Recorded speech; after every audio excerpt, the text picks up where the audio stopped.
El pasaje que tenemos aquí y que quiero que reflexionemos un poco, ¿cierto? Corresponde en cierto sentido como a la finalización de todo lo que el autor de Hebreos viene hablando acerca de Cristo. Eh, el capítulo 11, si ustedes se dan cuenta, es un capítulo muy conocido que va a cambiar el tema, porque va a hablar un poco de la fe.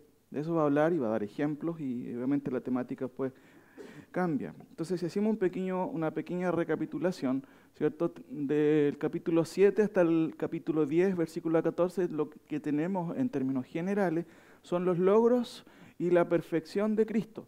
El autor ha presentado a quién en el contexto, a judíos que tienen duda de Cristo. Están dudando, ¿será suficiente? ¿Será que necesitamos volver al judaísmo a ciertas prácticas? Y el autor evidentemente exhorta, de hecho, como hemos visto, esta es una epístola de exhortación, en donde él explica y los llama, no se aparten de Cristo. Y él da argumentos para ello. Entonces, por eso que él ha presentado quién es Cristo. Al principio hemos visto, los primeros capítulos, quién es Dios, quién es Cristo. Dios habiendo hablado, ¿cierto?, a través de los profetas, en los tiempos anteriores, en estos tiempos, dice, o en los posteriores días, nos ha hablado. ¿Por quién? Por el Hijo, a quien constituyó heredero, ¿cierto? Y ahí siguen un montón de explicaciones que tienen que ver con quién es Cristo. Pero desde el capítulo 7 en adelante, como les digo yo, tiene que ver con lo que Cristo hizo en la cruz, con lo que Cristo hizo por nosotros, por nuestros pecados. Los logros de Cristo, ¿cierto? Y su perfección. Del capítulo 10, 19 al 22, ¿qué vemos ahí? Vemos la invitación a acercarse en Cristo a Dios. Acuérdense que estuvimos viendo la última vez que estuvimos analizando este pasaje que el autor hace un llamado. Después de que él dice, bueno, así que después de todo lo que les vengo diciendo de Cristo, después de todo lo que yo vengo hablando acerca de Cristo, ¿cómo pueden ustedes perderse? ¿Cómo es posible que ustedes puedan ignorar a este Cristo?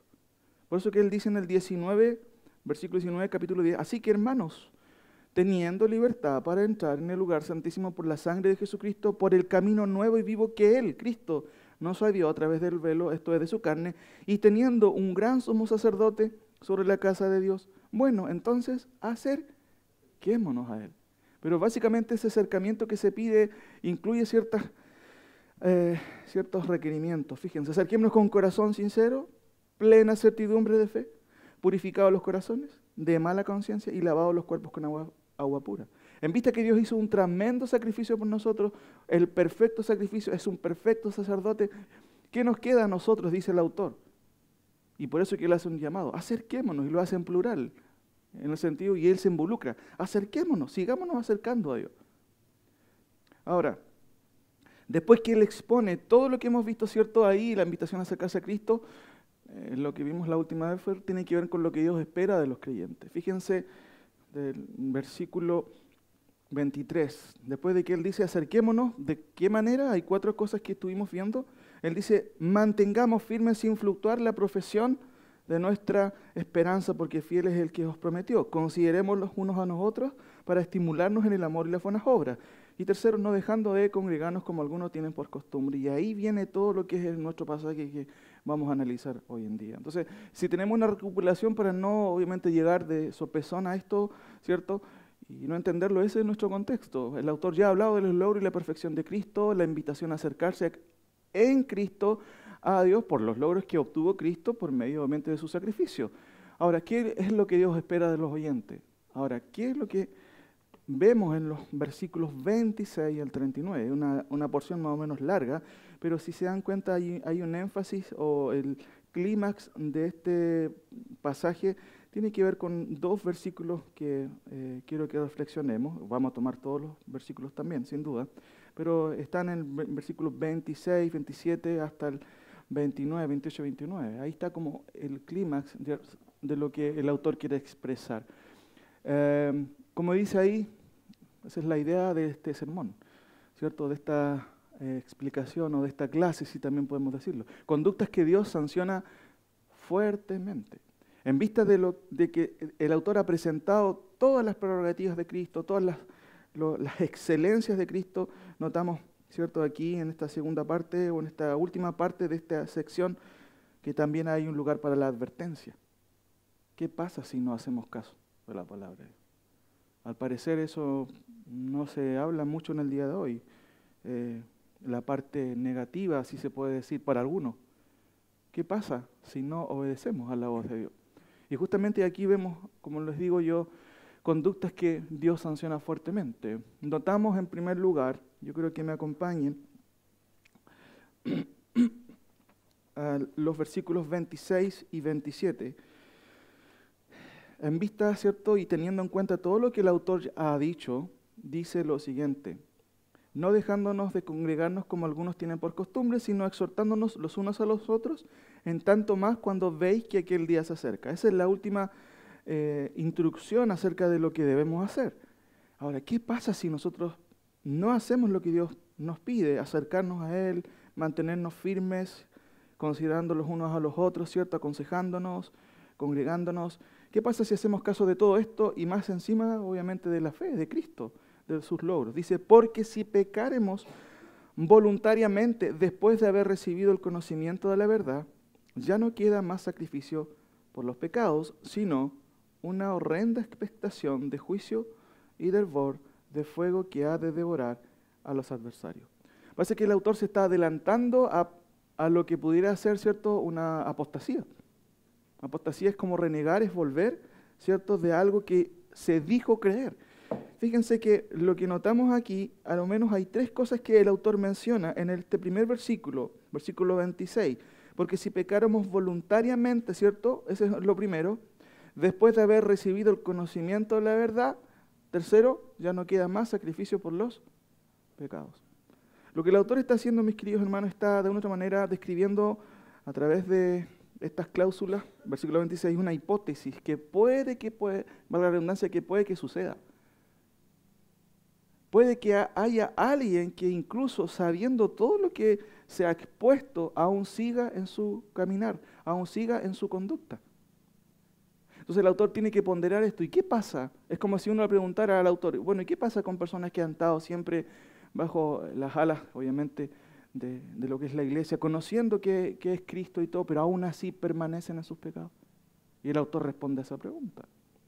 Lo primero entonces que notamos, mis queridos hermanos, es que una de las conductas que el Señor desaprueba, ¿cierto?, como vemos ahí, o sanciona fuertemente, si podemos resumir esta sección del versículo 26 y 27, y después vamos añadiendo los otros versículos, es lo que dice ahí. ¿Alcanza a leer, cierto?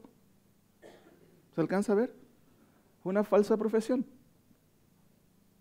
Podemos resumir todo eso en una falsa profesión. Y explico a continuación los tres conceptos. Dice, porque si pecaremos voluntariamente, ¿a qué se refiere el autor? Porque de hecho todos pecamos. Todos pecamos. No hay nadie que no peque en el día de hoy. De hecho, Juan en sus epístolas deja muy claro eso.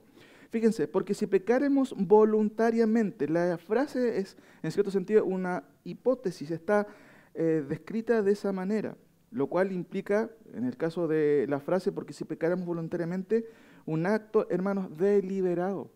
Hay pecados que evidentemente no son deliberados. Por ejemplo, acompáñame a Gálatas capítulo 6. Gálatas capítulo 6, el apóstol Pablo describe un acto, ¿cierto?, una situación en que muchas veces podemos nosotros caer. Gálatas capítulo 6, versículo 1. Hermanos, si alguno fuere sorprendido en alguna falta, vosotros que sois espirituales, restaurarles con espíritu de mansedumbre, considerándote a ti mismo, no sea que tú también seas tentado. Evidentemente, mis queridos, más de alguna vez nosotros vamos a pecar. Pero como se presenta aquí en la epístola, Pablo está hablando de un hermano que fuera sorprendido en alguna falta. No implica una alevosía, no implica un pecado deliberado. Implica o tiene que ver con pecados de hierro.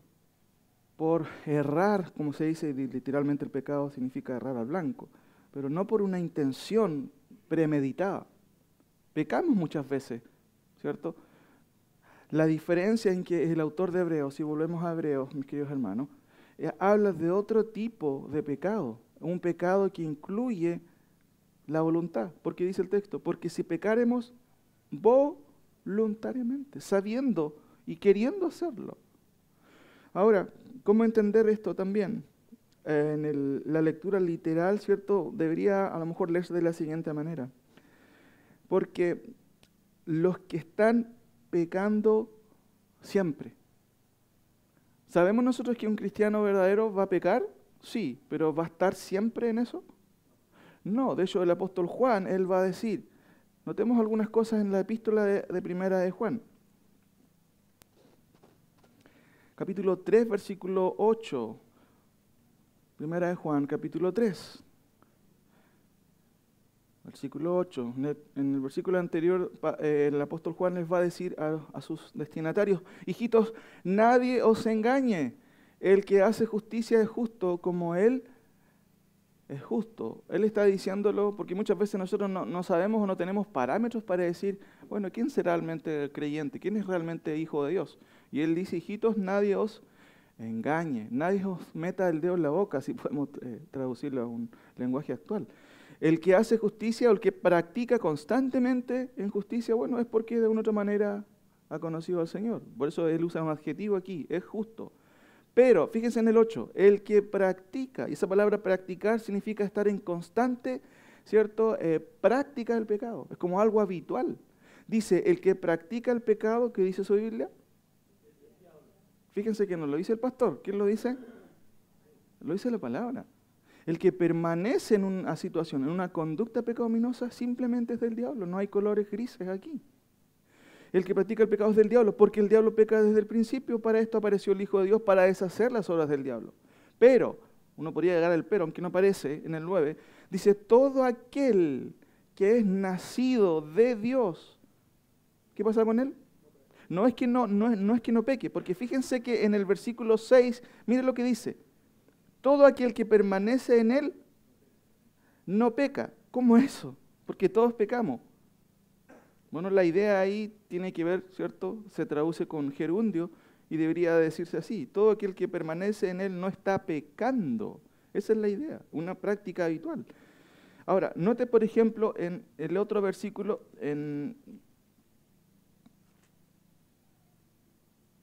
que puede parecer un poco contradictorio. Fíjense en el capítulo 2.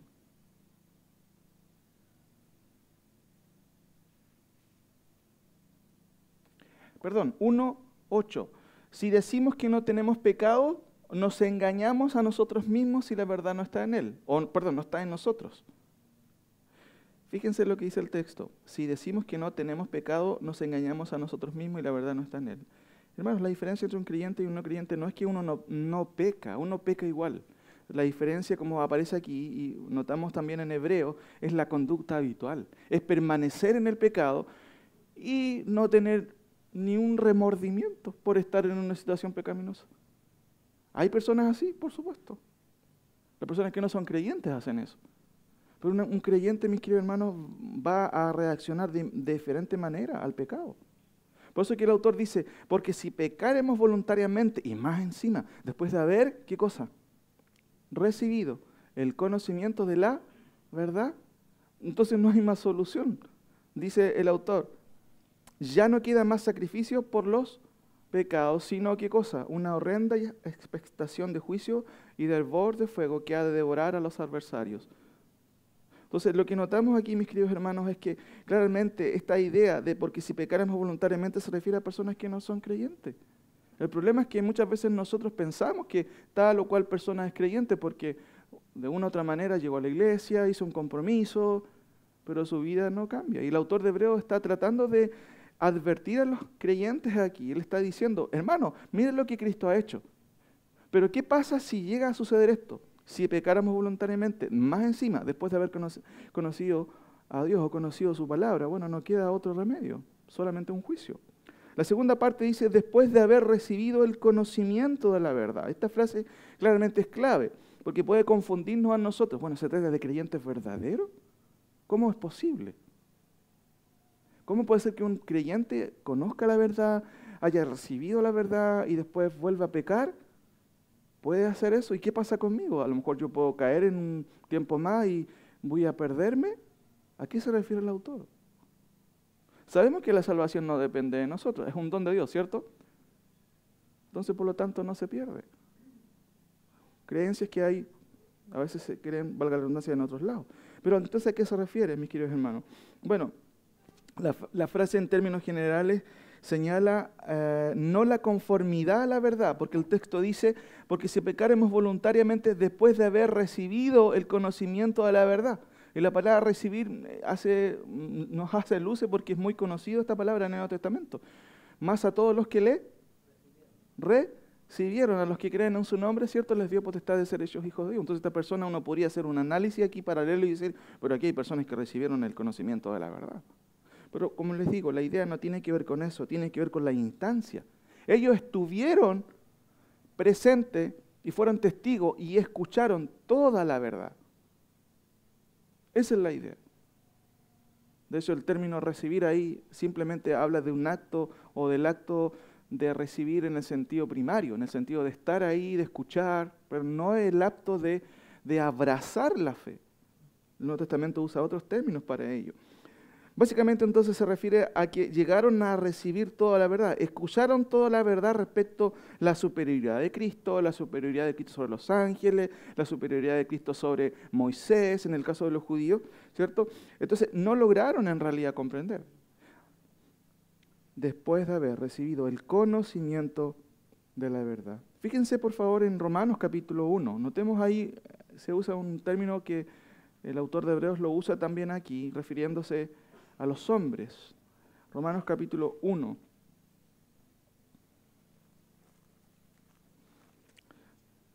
Uno,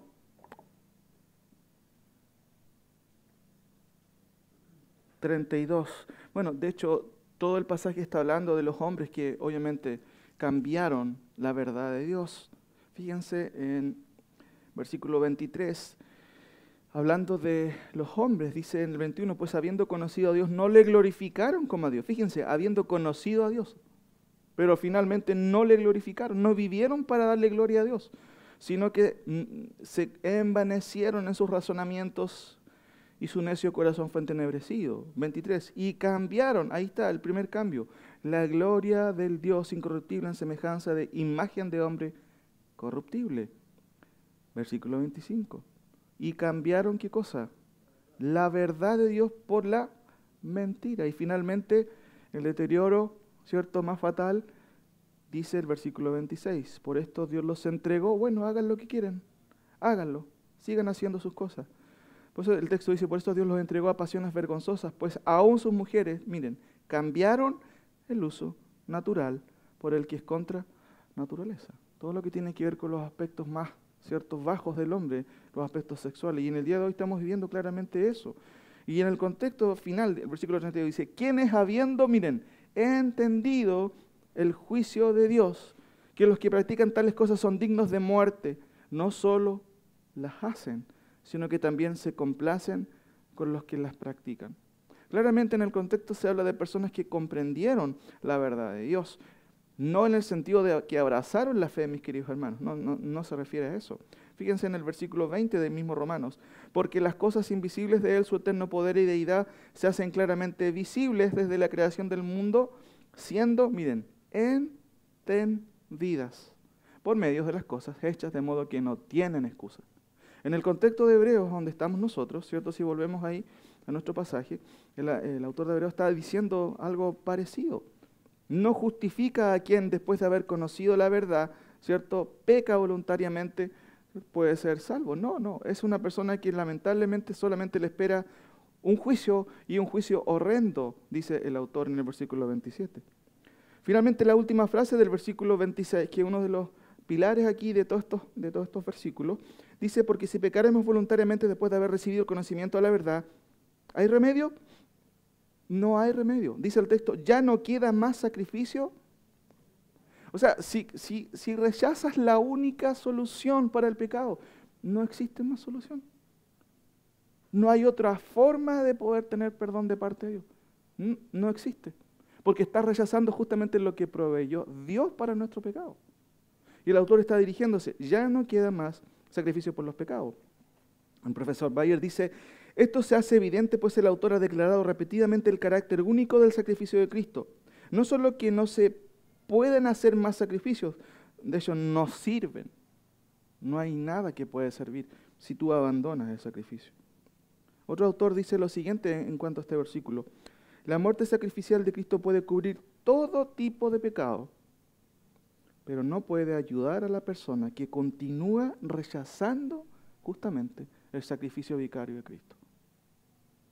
Uno puede escuchar una y otra vez, entender la fe, entender la cruz de Cristo, pero si la persona persiste en rechazar el sacrificio de Cristo, hermanos, no hay solución, no hay solución.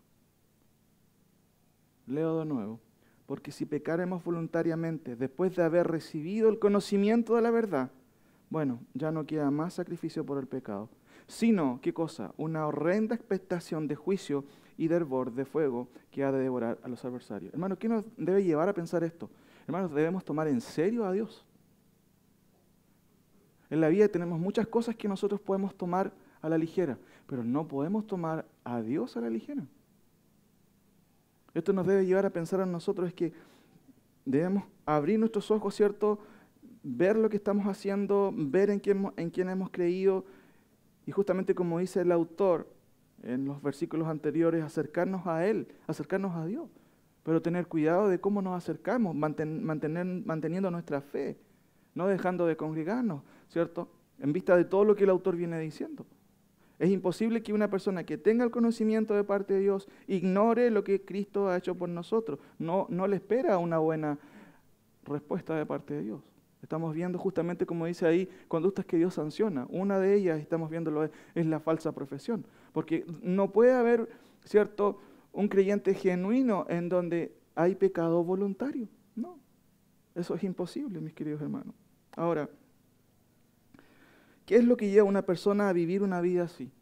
Uno se puede preguntar y nosotros nos preguntamos, pero ¿qué pasa con esta persona que conoció al Señor, ¿cierto? Escuchó de la buena palabra, de la buena exposición de Dios, pero ¿qué pasa con esta persona? ¿Por qué no reacciona? ¿Por qué las personas reaccionan así? Desde el contexto de la epístola, si entendemos la epístola desde el contexto y como la hemos venido viendo, hermanos, básicamente esto se debería simplemente ignorar la palabra de Dios, nada más. Es una persona que escucha, pero que ignora el aviso de la palabra de Dios. De hecho, si se dan cuenta, toda la epístola tiene un montón de advertencias. Hay un hilo rojo que cruza, que tiene que ver con advertencia. Fíjense el primer capítulo, solamente para recordar. Notemos los primeros capítulos donde notamos que el autor viene desde el comienzo dando advertencia. Si ignoras a este Cristo, dice el autor, versículo 3 del capítulo 2, fíjense. De hecho, el versículo 1 nos ayuda a entender. Por tanto, es necesario que con más diligencia atendamos a ¿qué cosa?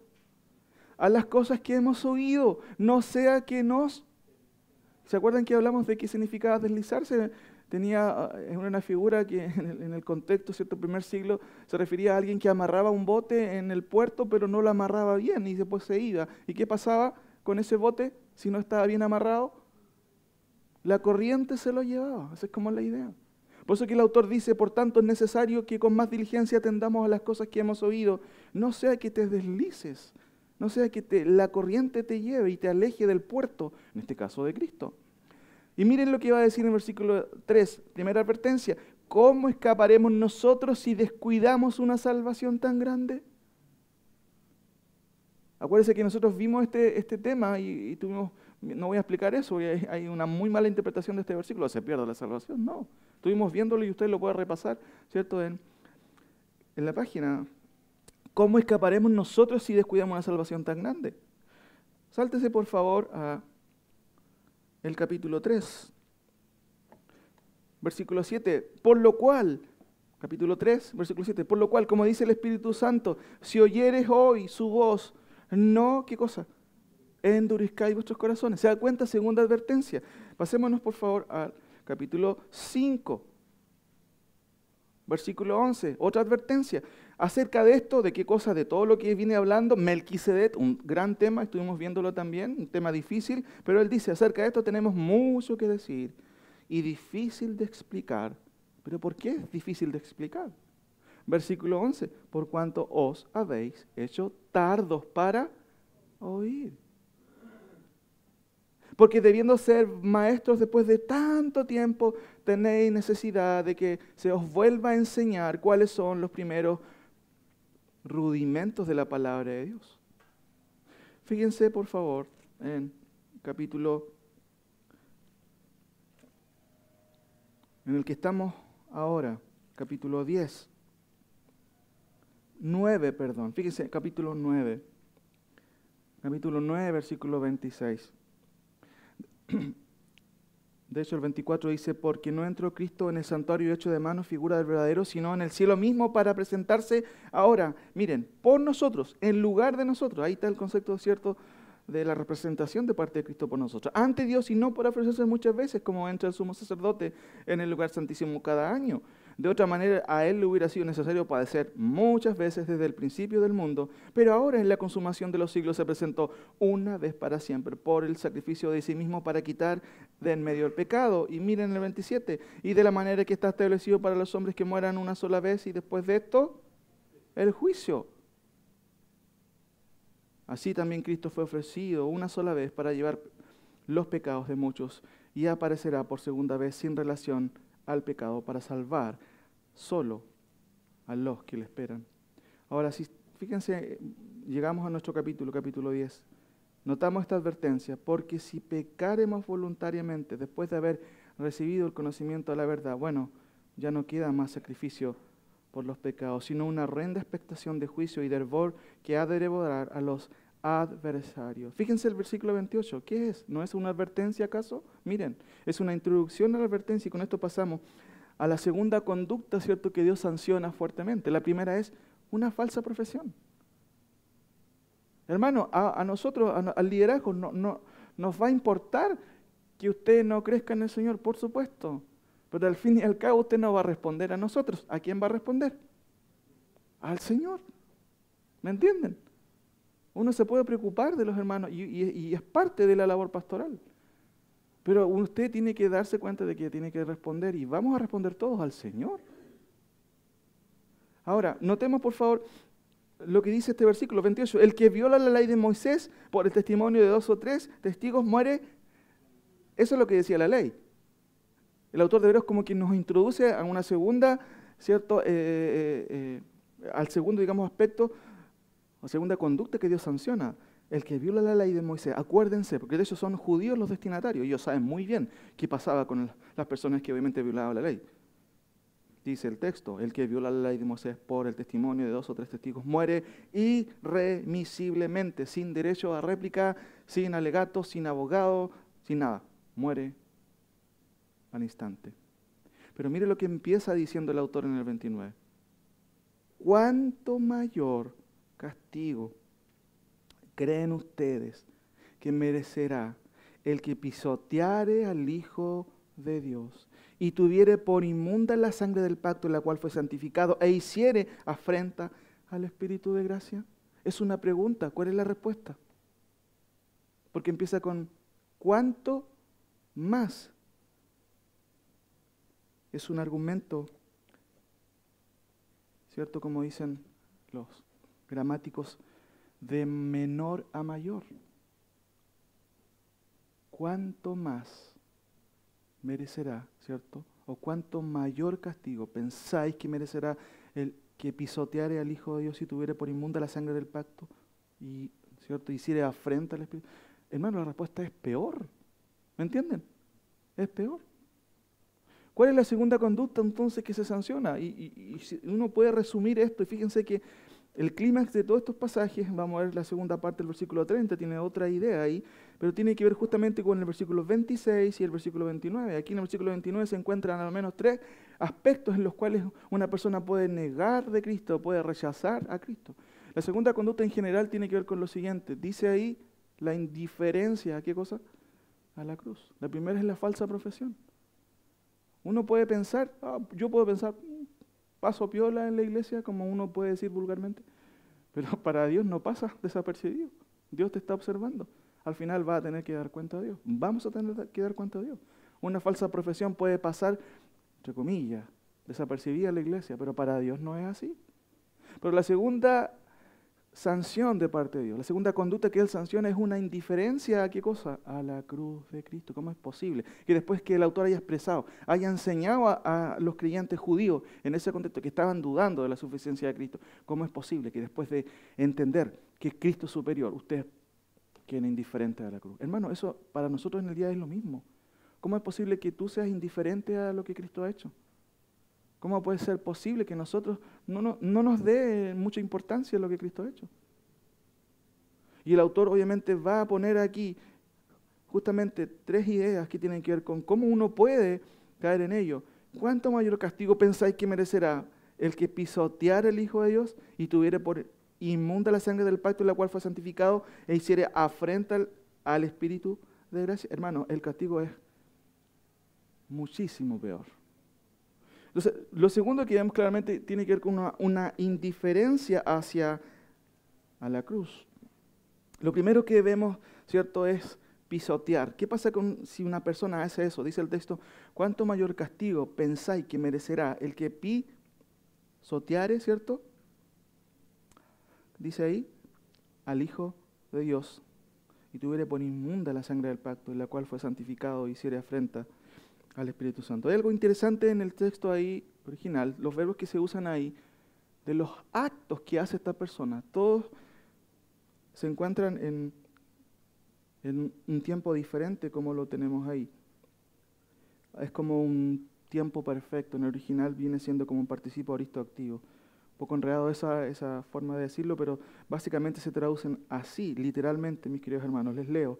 ¿Cuánto mayor castigo pensáis que merecerá el que pisoteó al Hijo de Dios y el que tuvo por inmundo la sangre del pacto, en el cual fue santificado, y que hizo afrenta al Hijo de Dios? Esa es la idea original. Si se dan cuenta, la primera parte es hipótesis. Porque si pecáramos, si a alguien se le ocurre pecar voluntariamente, no hay arreglo para él. Pero ¿qué pasa con el que ya pasó la línea? No sé si me entienden. Aquí el autor Reina Valera, cierto, lo traduce en presente, pero la idea es alguien que ya pasó esa línea y ya lo hizo. Y el autor, que bueno, que nos responde. Y él nos da la explicación. ¿Cuánto mayor castigo pensáis que merecerá el que pisoteó al Hijo de Dios? El sentido figurado, no se puede pisotear a Cristo, ¿no? El sentido figurado en el sentido de que enfatiza un abandono, un rechazo. Y de hecho el texto es mucho más drástico porque habla de despreciar a Cristo. O sea, es como el autor dice, ¿cómo es posible que ustedes puedan llegar a hacer esto? No lo entiendo. Uno poniéndose en el lugar del autor, después de que se he explicado todo esto acerca de Cristo, ¿cómo es posible que alguien llegue a esta instancia y desprecie a Cristo? Y eso habla de un polo del rechazo de Cristo más activo, pero también hay un polo pasivo de cómo rechazar a Cristo sin que se note mucho. Hay formas de rechazarlo, pero notemos primero las primeras frases. Pisotear al Hijo de Dios, ¿cierto? Bueno, la idea aquí dice, versículo 29, ¿cuánto mayor castigo pensáis que merecerá el que pisoteare al Hijo de Dios? Y hay una conjunción ahí, y tuviere por inmunda la sangre. Esa conjunción tiene la idea explicativa, más bien dicho.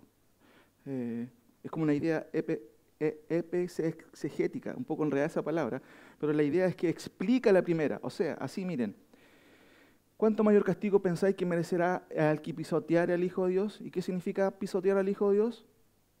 Tener por inmunda la sangre del Hijo de Dios. ¿Me entiendes la idea?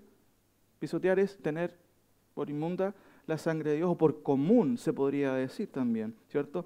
Dice el versículo, ¿cuánto mayor castigo pensáis que merecerá al que pisotear al Hijo de Dios? Esto es, a quien tiene por inmunda la sangre del pacto. Puede parecer fuerte lo que está diciendo el autor, hermanos. Bueno, en nuestro contexto aquí en la epístola se refiere al abandono de Cristo para volver al judaísmo. Eso es un rechazo total. ¿Cómo se te ocurre, después de que escuchaste la superioridad de Cristo, volver al judaísmo? ¿Cómo es posible que puedas volver a las prácticas que piensas que te hacen perfecto ante Dios? ¿Cómo quieres volver a circuncidarte? ¿Cómo quieres volver a guardar los mandamientos ciertos de la ley civil, de la ley ceremonial? ¿Cómo es posible? Después que escuchaste la superioridad de Cristo, después que escuchaste que somos perfectos en Cristo, no es posible, dice el autor, no es posible. Hermanos, ¿cuál es la idea para nosotros hoy? Jesucristo dijo, si alguno quiere venir en pos de mí, ¿cuáles son los requisitos? Niéguese a sí mismo, tome su cruz y sígame. ¿Cuántas veces debemos seguirle? Siempre.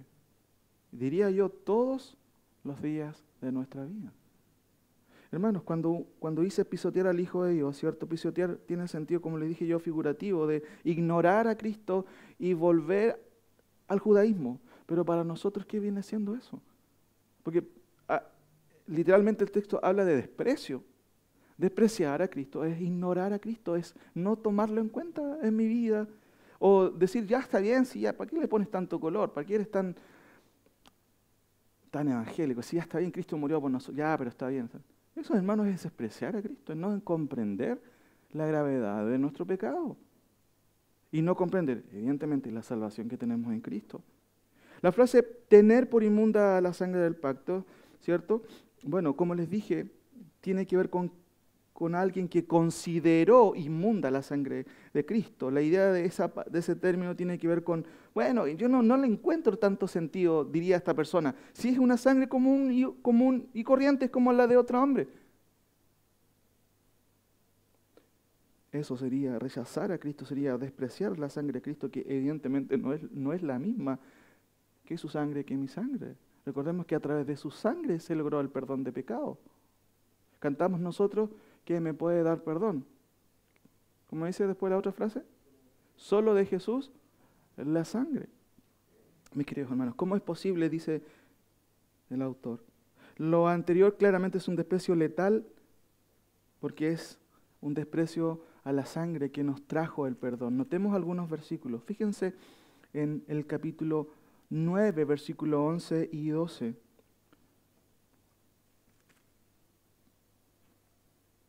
Dice así, pero estando ya presente Cristo, ¿quién es Cristo? Bueno, el sumo sacerdote de los bienes venideros, por el más amplio y más perfecto tabernáculo no hecho de manos, es decir, no de esta creación y no por sangre de machos cabríos ni de becerros, sino por, miren, su propia sangre. Entró una vez para siempre en el lugar santísimo, habiendo obtenido no solamente redención, sino ¿qué clase de redención?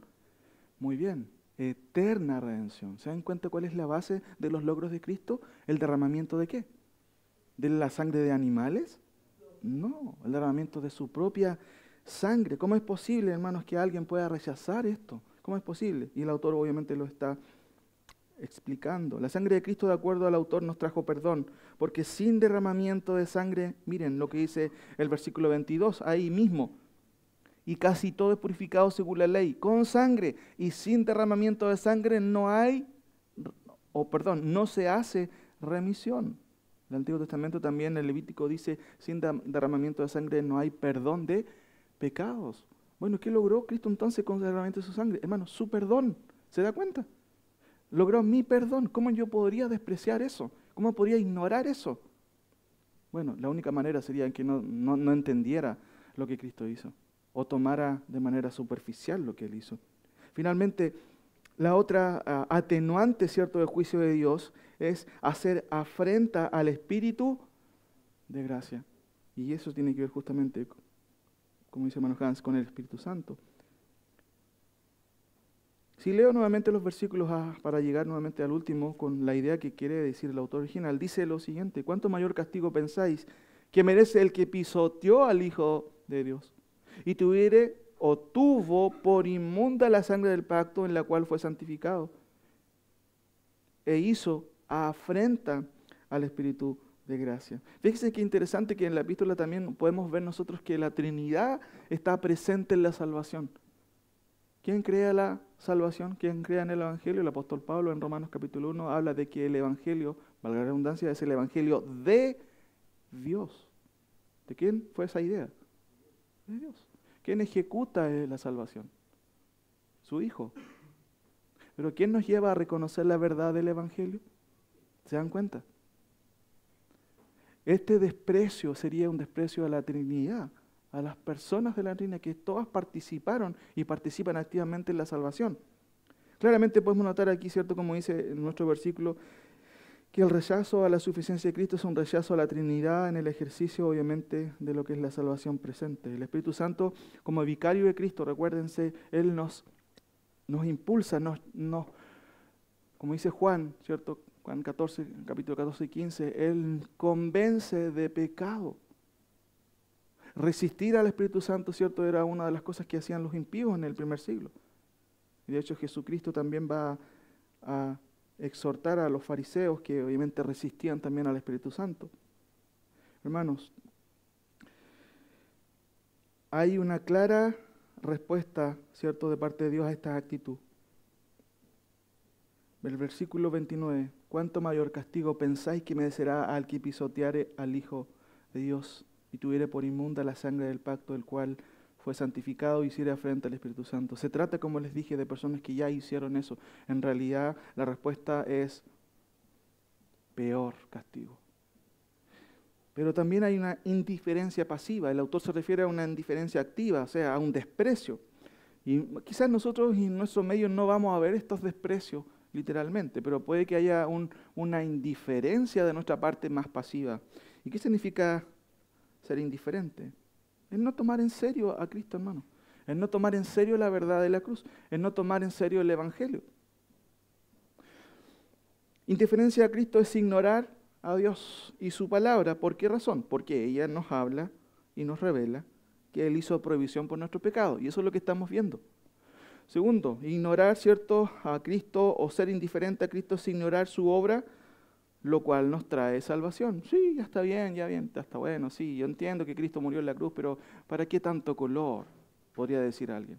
Bueno, eso es indiferencia, hermano, es indiferencia. Y ese tipo de indiferencia básicamente va en contra o ignora la obra de Cristo. Indiferencia a Cristo, que es algo pasivo, también es ignorar su justicia, hermano. Su justicia, la imputación, ¿cierto? La justificación se basa justamente en la justicia de Cristo. O sea, si yo ignoro a Cristo, ¿qué estoy ignorando, mis queridos? La única justicia que a mí me puede hacer justo. No se trata simplemente de decir, ya está bien, sí, Cristo, estoy ignorando lo que Dios proveyó para mi salvación, la justicia perfecta de Cristo a mi favor. Creer en Cristo implica abrazar esa justicia. Es como un chequetón, me pongo esa justicia y ignorarla o ser indiferente es como si es que no necesito tanto eso. Hermano, eso es fatal. Ignorar a Cristo es ignorar su perfección. Dos cosas que hemos visto entonces aquí, básicamente se resumen en esto.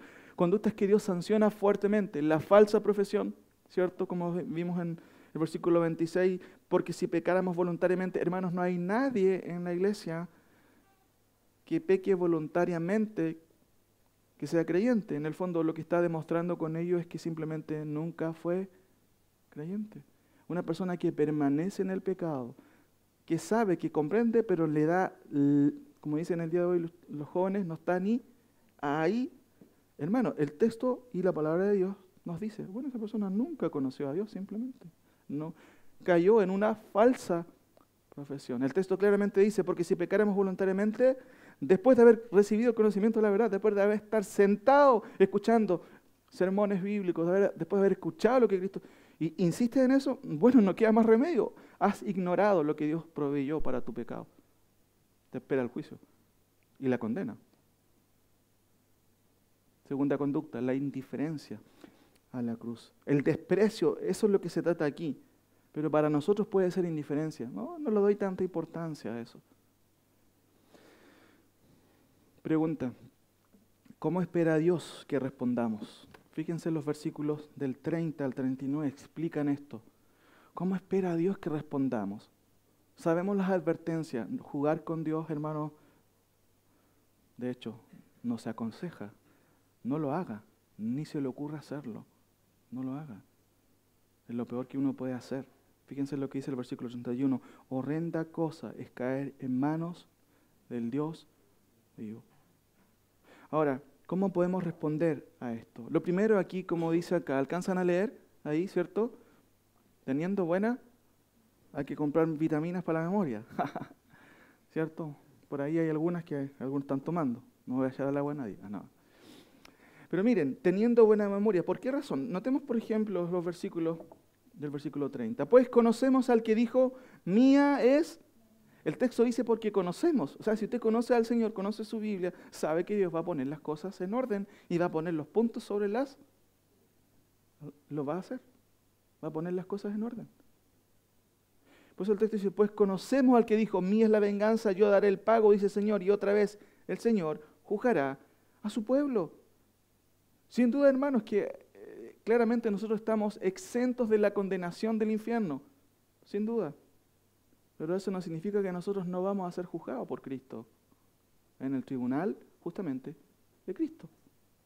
Ojalá estemos en ese tribunal y no estemos en la fila para el tribunal del trono o del gran trono blanco, que básicamente es la instancia o la preinstancia para que las personas simplemente vayan al infierno.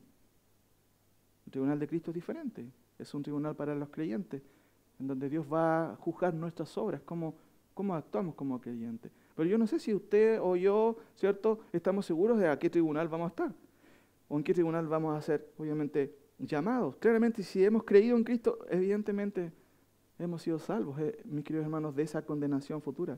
Pero la idea de tener buena memoria es recordar que Dios va a juzgar a su pueblo, hermanos, que Dios ha hecho provisión por nosotros, no nos olvidemos de eso. Pero también, mira lo que dice el versículo 31, horrenda cosa es caer en manos del Dios vivo. Hermano, no pensamos eso porque el Dios occidental es un Dios de amor, ¿cierto? Con barba blanca, buena onda. Hermanos, el Dios de la Biblia es diferente. Es un Dios justo, que no va a pasar por inocente a quien es culpable y ha ignorado lo que Cristo ha hecho por él. Horrenda cosa es caer en manos de Dios vivo. Versículo 30, ¿cierto? 31, y mire lo que dice el 32. Pero traed a la memoria los días pasados, en los cuales, después de haber sido iluminados, sostuvisteis gran combate de padecimientos. Y aquí vamos notando, ¿cierto?, un segundo requerimiento o lo que Dios espera de nosotros. Pero traer a la memoria los días pasados en los cuales, después de haber sido iluminados, estuvisteis gran combate de padecimientos. Por una parte, ciertamente, miren, con vituperios y tribulaciones fuisteis hechos espectáculo, y por otra, llegasteis a ser compañeros de los que estaban en una situación semejante.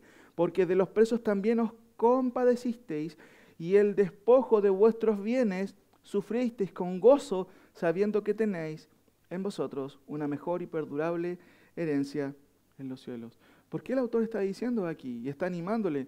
Yo sé que ustedes pasaron por dificultades. Yo sé que ustedes, ¿cierto?, fueron vituperados, pasaron por tribulación. De hecho, fueron espectáculo público, ¿cierto?, de burla, podríamos agregar. Acompañaron a quienes eran presos por ello, ¿cierto? Como dice el versículo 34. De hecho, lo que dice el 34 es que sufrieron despojos ¿de qué? De los bienes.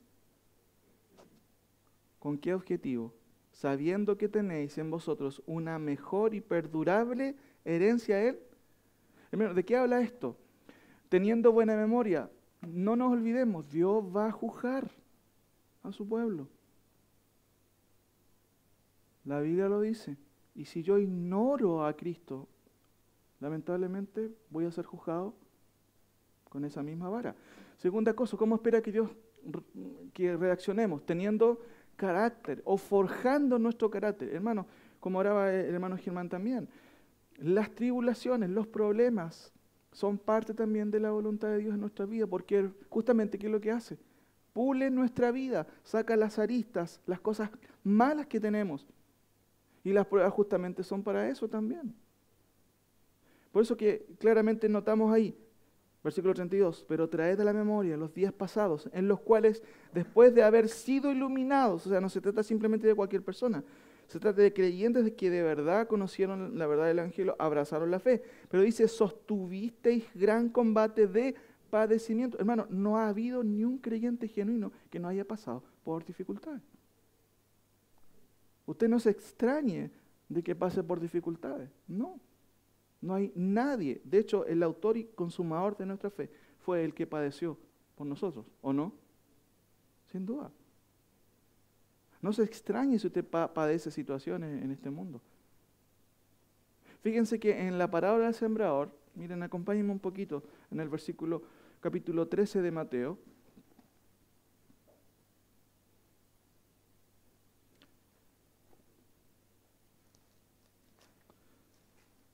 Capítulo 13,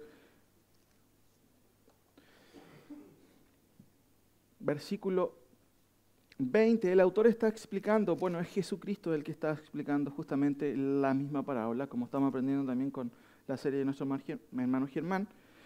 Fíjense que aquí en el versículo 20 dice, y el que fue sembrado en pedregales. ¿Qué pasa con esto? ¿Cómo se interpreta la semilla sembrada en pedregales? ¿Usted sabe qué es un campo de pedregales?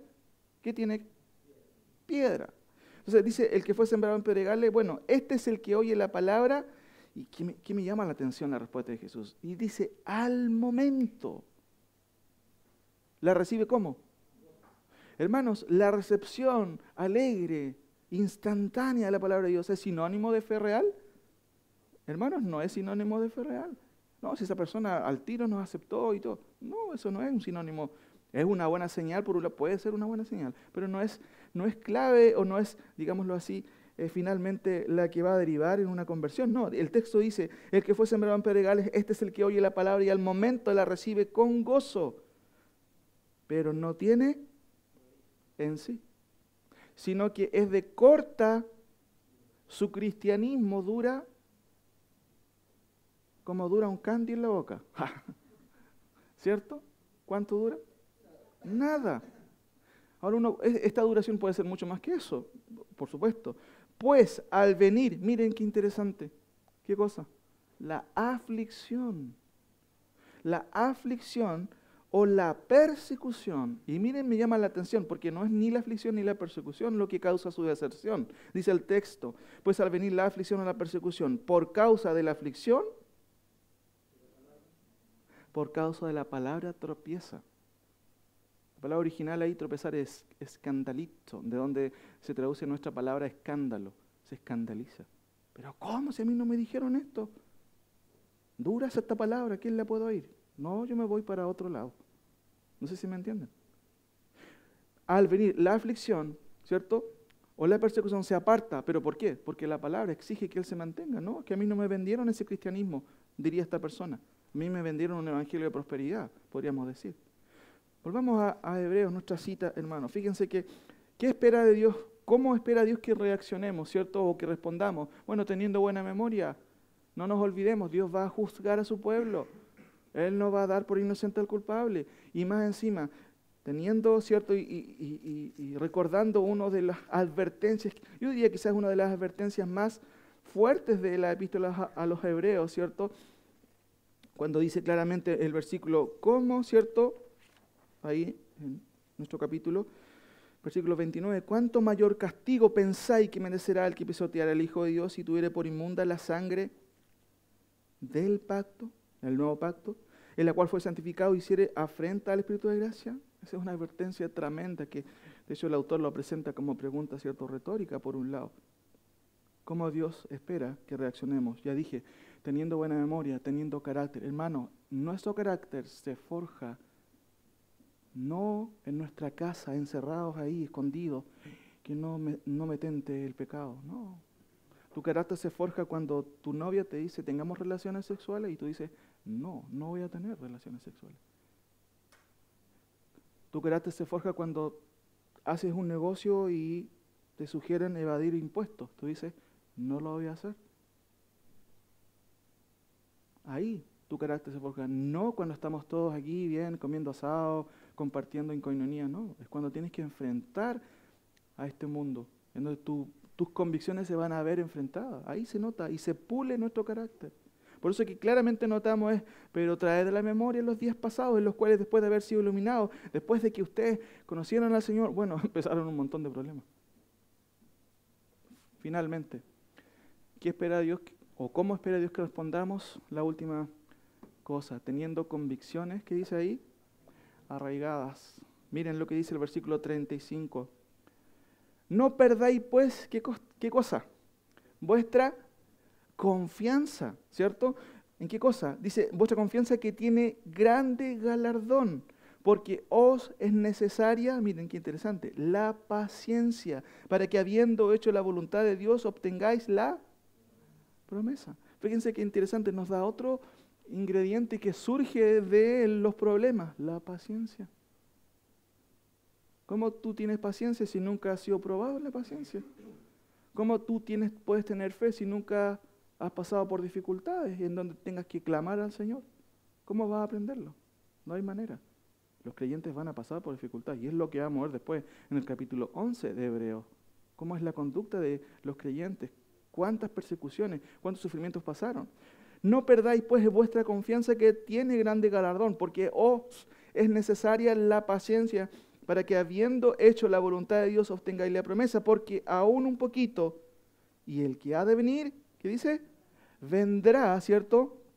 Y no tardará, una cita del Antiguo Testamento. Mas el justo vivirá por fe, mas el justo permanecerá por fe, podríamos decir.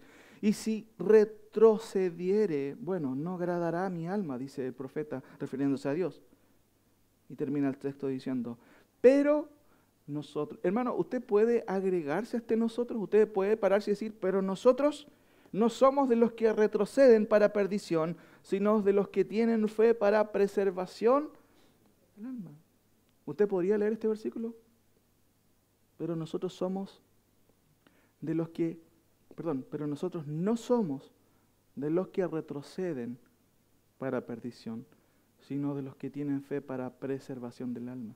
Hermanos, y aquí quizás a clarificar un poco, redondeando las ideas, el que finalmente retrocede en la fe, no es que va a perder la salvación.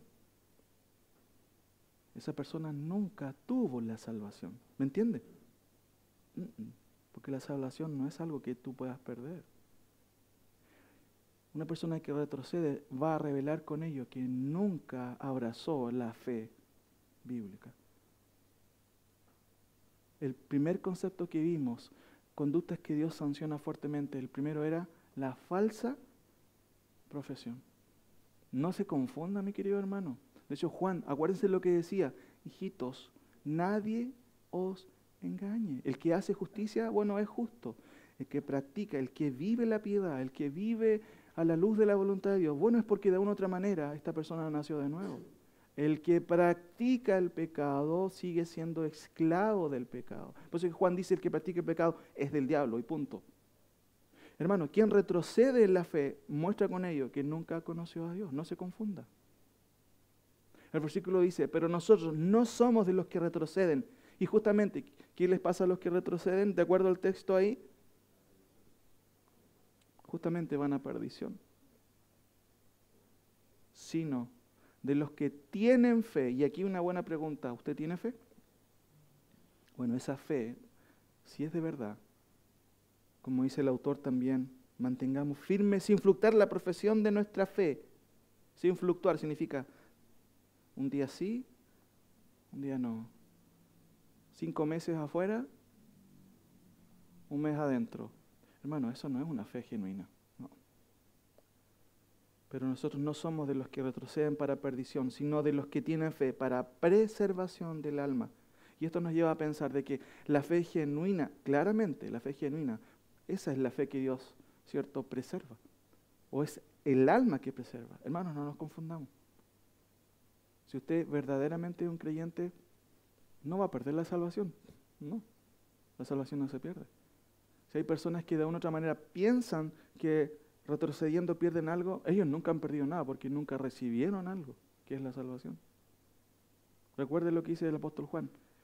Pero el que es nacido de Dios no practica el pecado. ¿Por qué? Porque la simiente de Dios, ¿cierto?, fue la que realmente nació en su corazón y con ello devino una nueva vida. Hermano, este capítulo que hemos visto acá, el capítulo 10, me queda una sección más por explicar de este capítulo, nos habla de el juicio de parte de Dios. Como dice ahí, conductas que Dios sanciona fuertemente. Recuerden, la falsa profesión y la indiferencia, ¿a qué cosa? A la cruz de Cristo. No, me da la misma. Hermanos, por favor, no nos olvidemos, como dice el autor. ¿Cómo escaparemos nosotros, rememorando uno de los primeros versículos, cómo escaparemos nosotros si descuidamos una salvación tan grande? No hay solución. Por eso la exhortación de esta mañana nos lleva, hermanos, a pensar en nuestra vida. Piensa en su vida. ¿Cuán cerca estamos de Cristo?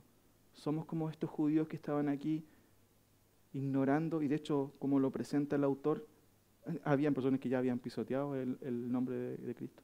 Habían personas que ya habían considerado inmunda y que habían afrentado al Espíritu Santo. Qué terrible para estas personas. Hermano, piense en lo que acabamos de estudiar. No juegue con el Señor. Usted puede jugar conmigo si quiere, hermano Hans, Germán, los hermanos en general, pero a Dios no podemos engañar. Horrenda cosa es caer en manos de Dios vivo. Y es una advertencia para nosotros hoy a tomar en serio las cosas del Señor. Oremos.